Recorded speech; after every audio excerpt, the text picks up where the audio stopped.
Aktiviti perjudian dalam masyarakat Cina adalah sangat berkait dengan kepercayaan terhadap tahyul, numerologi dan keinginan untuk menjadi kaya dengan cepat. Permainan kad yang diperkenalkan pada zaman Cina kuno dan kemudiannya berevolusi di setiap pemerintahan dinasti berlainan.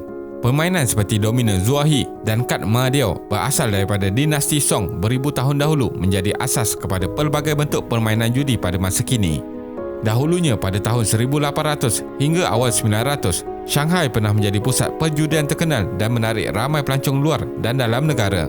Pentadbiran Portugis di Macau pula pada tahun 1847 membenarkan aktiviti perjudian dan menyebabkan banyak pusat perjudian dibangunkan. Walaupun begitu, di tanah besar Cina, perjudian adalah tidak dibenarkan sama sekali, termasuklah di dalam talian. Jadi, video kali ini kita akan melihat kenapa perjudian diharamkan di Cina. Teruskan menonton. Walaupun aktiviti perjudian diharamkan di tanah besar Cina, akan tetapi aktiviti perjudian boleh dilakukan secara bebas di wilayah Macau. Macau adalah pusat perjudian mewah yang menjana pendapatan dari aktiviti pelancongan berasaskan perjudian. Manakala di Hong Kong, aktiviti perjudian dikawal oleh badan yang dibenarkan kerajaan yang dipanggil Hong Kong Jockey Club (HKJC) yang mengadakan perjudian dalam bentuk perlumbaan kuda, perlawanan bola sepak dan loteri. Namun terdapat dua bentuk aktiviti perjudian yang dibenarkan di tanah besar Cina, iaitu loteri dan sport loteri. Agensi kerajaan mengawal semua penjualan loteri dan hanya penjual yang sah boleh melakukan transaksi jual beli. Sebarang aktiviti perjudian secara dalam talian ataupun online juga akan dikawal ketat kerana kerajaan China menggunakan teknologi keselamatan IT berpusat yang dipanggil Great Firewall of China.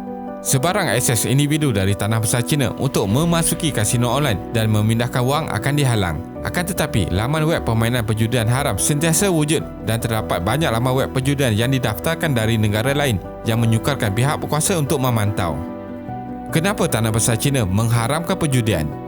Perjudian telah diharamkan di China sejak tahun 1949 apabila Komunis Parti berkuasa. Undang-undang dan peraturan yang ketat diamalkan oleh rejim komunis ini juga dianggap berpendirian tradisional dalam peraturan melibatkan dadah, pelacuran dan perjudian yang menganggap aktiviti tersebut akan membawa kerosakan kepada masyarakat.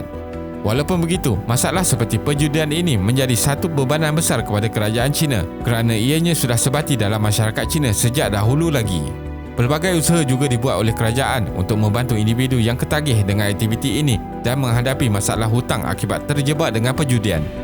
Aktiviti perjudian telah menjadi kebiasaan dan dilihat sebagai salah satu cara masyarakat Cina bersosial serta sering dilakukan semasa menyambut perayaan, perkahwinan dan hari kelahiran. Ini menyebabkan ada individu yang tidak dapat keluar dari ketagihan dan sanggup menggadai harta dan wang ringgit. Cina dan masalah perjudian luar negara. Pada bulan Ogos 2020, pentadbiran China mengeluarkan senarai hitam ke atas negara yang sering mensasarkan rakyat VIP dari China untuk datang berjudi. Walaupun tidak dapat disahkan negara tersebut, analisis dari JP Morgan menyatakan negara terlibat adalah daripada Asia Tenggara seperti Filipina, Kemboja dan Vietnam. Sebarang bentuk iklan untuk menarik pelancong China juga adalah dilarang. Ini adalah untuk mengelakkan rakyat China menghabiskan wang dan mengalami kerugian dalam aktiviti perjudian di luar negara. Rakyat Cina juga sering datang untuk berjudi sewaktu musim perayaan Tahun Baru dan terdedah kepada jenayah seperti penculikan dan lain-lain. Seramai 55 orang warga Cina telah diculik pada tahun 2017 hingga 2019 setelah diperdaya dengan aktiviti perjudian. Kerajaan Cina juga mahu duit dari aktiviti perjudian yang bernilai berbilion dolar ini lebih banyak dibelanjakan di dalam negara seperti di Macau. Namun, pengusaha syarikat judi juga mengikut arus teknologi semasa dan ada yang menggunakan mata wang kripto untuk mengelakkan dikenapasi oleh penguatkuasa. Kesimpulannya, aktiviti perjudian adalah sangat dipandang serius oleh kerajaan negara China dan undang-undang yang ketat dikenakan sama ada di dalam dan luar negara. Akan tetapi, aktiviti perjudian ini sangat menguntungkan menyebabkan pelbagai pihak tidak putus asa untuk mencari peluang dan menyukarkan usaha kerajaan menghapuskan aktiviti ini. Sebanyak kira-kira 145 bilion US dolar dibelanjakan setahun dalam perjudian online haram yang berpusat dari luar negara seperti Filipina. Kerajaan China juga cuba menekan negara-negara seperti Kemboja dan Filipina untuk mengawal aktiviti ini. Namun hasil lumayan yang diperolehi membuatkan masalah perjudian ini sukar diselesaikan.